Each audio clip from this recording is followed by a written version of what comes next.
On connaît une forme de respect externe. Ça veut dire, mettons, tu as ton boss, tu sais qu'il y a certaines choses que tu ne peux pas dire à ton boss. Tes parents, jusqu'à une certaine limite, mais c'est plus vraiment le cas aujourd'hui. Ça veut dire, l'enfant, généralement, il ne respecte pas ses parents, là. Puis il ne respecte pas ses parents avec raison aussi. Parce que le parent, il dit quelque chose, puis il fait quelque chose d'autre. Fait que, tu sais, l'enfant, il va toujours aller dans les failles du parent. Puis ça, d'ailleurs, c'est très confrontant pour le parent parce que tu as comme ton enfant qui vient tout le temps pointer tes failles. Puis si je le prends en tant que parent, bien, ça me permet de pouvoir justement voir mes failles puis voir là, mes mensonges finalement. Mais le respect, c'est pas... Parce que d'abord et avant tout, souvent on demande le respect. Puis ça, c'est quelque chose de fort, de vouloir que les autres nous respectent. Avant même que d'apprendre, oui, mais qu'est-ce que c'est le respect? Et qu'est-ce qui naturellement invite le respect, appelle le respect? Parce que souvent, on veut une forme de respect, mais qui est externe, qui est plus conventionnelle, qui est sociale, là, selon un titre. Mais qu'est-ce qui... Puis souvent, moi, c'est ça que quand les gens viennent à moi, puis ils sont parents, et qui, là, souvent, ils vont avoir un struggle, ils vont avoir galéré face à l'autorité, face à leurs enfants. Mais je dis comme, oui, mais la réalité, c'est que tu n'as pas d'autorité. Puis déjà, juste de voir ça. Pourquoi mes enfants ne me respectent pas? Mais parce que je n'ai pas d'autorité. Qui dit autorité dit une forme de pouvoir. Et on respecte quelqu'un qu'on veut, qui a quelque chose qu'on n'a pas et qui fait que c'est un modèle. Ça veut dire, je veux... Mais souvent, les parents, c'est l'inverse. Là, on ne veut pas être comme nos parents. Et là, l'ego du parent va comme faire, non, qui tu es pour me refléter mes failles, mais finalement, c'est ça aussi le rôle de l'enfant, là, c'est de montrer les failles. Puis c'est quelque chose de voir, j'ai pas de réelle autorité. Puis moi, ça a été dans mon parcours, dans un chemin, à travers mon chemin, une période de ma vie où j'avais une forme d'autorité, ça veut dire j'avais une forme de leadership, puis entre guillemets, position de pouvoir, qui, à un niveau, était réel, ça veut dire que ça faisait partie de ma fonction naturelle, là, ça veut dire de qui je suis. Puis à un autre niveau, je ne l'avais pas mérité. Je n'avais pas fait le travail nécessaire pour le mériter. Et donc, la vie s'est occupée de déconstruire ce qui était faux. Et là, que j'arrive, je suis comme, ah, attends, les gens ne me respectent pas. Ça a toujours été le cas. Même quand j'avais, disons, une position de pouvoir, les gens, ils ne me respectaient pas à ce moment-là, mais ils jouaient le jeu parce qu'ils gagnaient quelque chose en retour. Il y avait comme une forme de... mais une réelle autorité interne là, qui vient du fait que j'ai cultivé un pouvoir et donc que j'ai quelque chose réellement à te donner. Donc, ça veut dire que ta vie va être transformée par ma présence. C'est ça qui fait que tu respectes quelqu'un. Finalement, au bout du compte, est-ce que j'ai un réel pouvoir ou si c'est plus une façade qui, de par une position externe? Disons, je suis parent, tu devrais me respecter. Ou je suis un boss, tu devrais me respecter. Ou je suis ton enseignante ou ton enseignant, tu devrais me respecter. Versus d'avoir un réel pouvoir et connaissance qui fait que c'est respectable. Disons, si on prend là, un lion dans la jungle, tu arrives devant le lion ou la lionne, respect. Je ne vais pas vouloir, genre, je vais pas arriver au lion et faisant « guili, guili, guili, guili ». Tu sais, je vais naturellement respecter. Pourquoi? Parce qu'il y a un pouvoir qui est naturel. C'est pas faké, c'est pas... Puis c'est ça l'affaire, c'est ça qui... Parce qu'on n'a pas développé notre réel pouvoir inné, c'est là où on veut un faux respect. Et on va être fâché quand les gens ne nous obtiennent pas, nous donnent pas ce respect-là. Et là, c'est d'avoir l'humilité de faire comme, OK, bien, je connais rien du respect. Et d'abord et avant tout, quand on parle de respect, c'est respect de soi. Qu'est-ce que ça veut dire, ça, respect de soi? C'est ça à la mode aujourd'hui, là, un peu comme respecte-toi. Puis qu'est-ce que ça veut dire, me respecter? Et on va prendre le respect de soi souvent pour comme, OK, bien maintenant, je vais dénoncer. Si quand quelqu'un me manque de respect, je vais dénoncer, je vais le dire, je vais prendre parole, je vais comme, oui, mais tu connais même pas c'est quoi le respect de toi-même.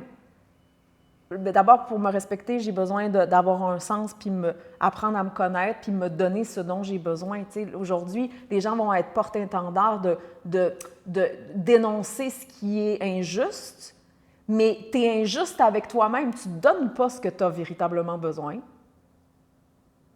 Tu n'es pas en train de prendre soin de toi véritablement. Là. Quand je dis prendre soin de toi, c'est pas aller au gym, puis comme genre... ça veut dire apprendre à me respecter. Tu me suis? Apprendre à me donner ce que j'ai véritablement besoin. Ça veut dire entendre plus profondément qu'est-ce qui est présent à l'intérieur de moi. Le respect, c'est pas essayer d'aller changer un cadre externe. Ça part de soi-même. Ça part d'abord et avant tout. Et souvent, on veut changer le monde externe parce que, justement, on est impuissant. Mais notre impuissance vient du fait que, d'abord et avant tout, je n'ai pas cultivé le pouvoir. Parce que je t'assure, quelqu'un qui se respecte, là, c'est comme si je reprends l'exemple de la lionne puis du lion, naturellement, tu vas respecter. Donc, le miroir, plutôt que d'être toujours porté vers l'extérieur, j'ai besoin de le ramener vers moi-même où je ne me respecte pas. Puis pour respecter, j'ai besoin de respecter la vie. Attends un peu, là. Respecter la vie, respecter, puis quand on parle de pouvoir dans la création, respecter, comprendre mon pouvoir, comprendre le pouvoir de quelqu'un d'autre, comprendre comment ça opère ensemble, comment ça dialogue, c'est immense. Apprendre à respecter la vie, c'est quelque chose. Puis c'est pour ça que le ramener au corps, c'est toujours... Encore une fois, c'est pas parce que je veux le ramener au corps, là. C'est pas parce que je suis obsédée par le corps, c'est parce que c'est réel. Je vais apprendre à me respecter. Commence par te ressentir. Tu vas ressentir tous les endroits où tu t'es pas respecté. Ouch! Reality check. Ça fait mal. Puis là, doucement, ça va t'amener sur le chemin du respect de soi puis de l'amour-propre. Puis l'amour-propre et le respect de soi, ça vient d'abord et avant tout de me connaître petit à petit dans mon entièreté, comme j'en ai parlé dans d'autres vidéos, dans les parties de moi que je rejette, que je juge, que je renie, puis apprendre à respecter, bien, comme je l'ai souvent mentionné, si c'est là pour une raison. Puis après, commencer à respecter mon environnement, ça veut dire qu'est-ce qui m'apporte, disons, si j'ai un emploi, puis l'emploi me donne certains bénéfices. J'en ai besoin. Je gagne ma vie. Peut-être que mon boss, il n'est pas respectable en tant qu'humain. Ça veut dire peut-être que c'est un asshole. C'est pas quelqu'un qui est particulièrement agréable, qui me respecte. OK. Donc là, je vais danser d'une certaine façon. Sauf qu'à quelque part, j'ai besoin de l'emploi. Comment je peux respecter l'environnement dans lequel je suis, respecter l'intention tout en me respectant moi-même, ça veut dire je ne vais pas me tuer au travail. Là. Je suis capable de doucement apprendre à donner juste ce qui est nécessaire, puis pas embarquer dans les cassettes, puis d'être tout le temps frustrée parce que finalement, je perds énormément. Mais en même temps, respecter la main qui me nourrit. Et si à un moment donné, la main qui me nourrit est rendue, c'est comme « Ah non, là, c'est pas possible pour moi de rester là », bien c'est à moi à partir. C'est à moi à me retirer. Et à me respecter, mais à respecter aussi l'entité de, par exemple, l'entreprise qui a, disons, un mandat. Et le mandat, ce n'est pas nécessairement de faire en sorte que l'humain soit épanoui et respecté. C'est pas généralement pas le cas des corporations ou c'est très rare en fait. Ça, c'est ma responsabilité à moi. Quand je réalise qu'à l'école, on ne m'a pas appris le respect de moi-même et de la vie, qu'au travail, c'est pas ça non plus qui est mis de l'avant, que, OK, bien ça, c'est quelque chose que j'ai besoin d'entretenir moi. C'est un choix personnel parce que l'humain, je veux mettre l'humain de l'avant.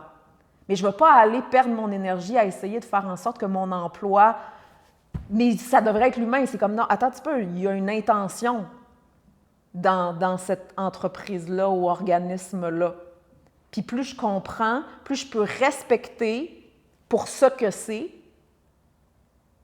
respecter que pour l'instant, il y a une forme d'échange, parce que c'est ma manière de gagner ma vie, par exemple, Et que j'ai besoin de moi récolter puis je peux apprendre à naviguer au travers, puis me respecter sans... Tu sais, me respecter, c'est pas dire la vérité tout le temps, à tout lieu, puis c'est quand c'est le temps de me fermer la gueule, quand c'est le temps de me retirer mon énergie, quand c'est le temps de nommer quelque chose, quand c'est le temps de... OK, et de me respecter, mais aussi respecter l'environnement. Puis ça veut dire, puis j'en parlais dans une vidéo dans la dernière session, c'est aussi respecter les limites des gens.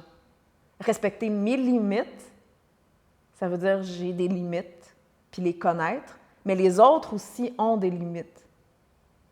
Et si, par exemple, vous êtes dans un processus de guérison puis de conscientisation, puis les gens autour de toi, de vous, ils ne le sont pas, mais j'ai besoin de respecter ça. C'est moi qui ai fait le choix d'avancer sur mon chemin puis qui veut tranquillement apprendre à devenir plus conscient. Donc ça prend énormément de maturité, d'être capable de respecter puis souvent, il y a beaucoup de ça dans les consultations privées, là, c'est comme, disons, quelqu'un qui est en couple, mais finalement, le partenariat, c'est très business, là. C'est très genre, pour une forme de sécurité. Fait que là, il y a une désillusion de ce qu'elle pensait que c'était, la relation interpersonnelle. Puis là, se faire comme, j'ai besoin de cette relation-là parce que je suis pas capable, ça m'apporte quelque chose. Mais je vais voir pour ce que c'est.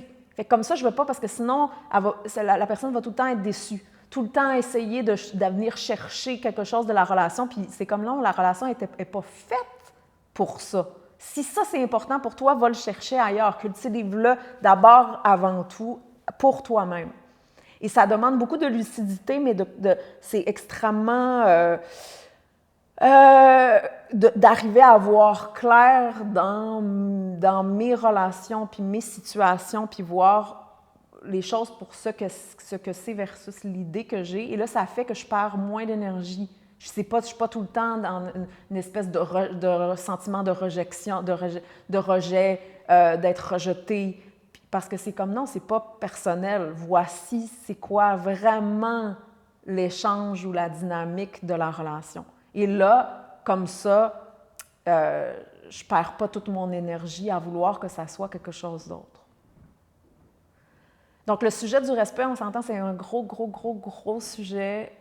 C'est un sujet qui s'approfondit dans le temps, qui commence par voir d'abord comment je me suis manqué de respect, puis ensuite d'apprendre à respecter la vie. Ça va aussi en lien avec ce que je parlais tantôt, là, de faire comme qu'est-ce qui fait que ça sauve véritablement.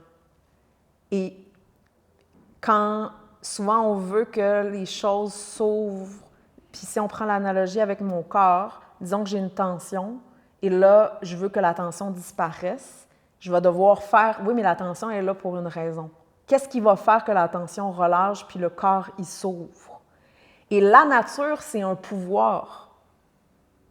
Et le corps, la beauté du corps, c'est que tant aussi longtemps que je ne respecte pas ce pouvoir-là que je porte et l'organicité de mon corps et l'intelligence de l'attention ou de la protection, il ne va pas s'ouvrir. Le relâchement, il va peut-être avoir un relâchement si je vais prendre un traitement d'ostéopathie, mais ça va être très éphémère, puis là, la tension va revenir.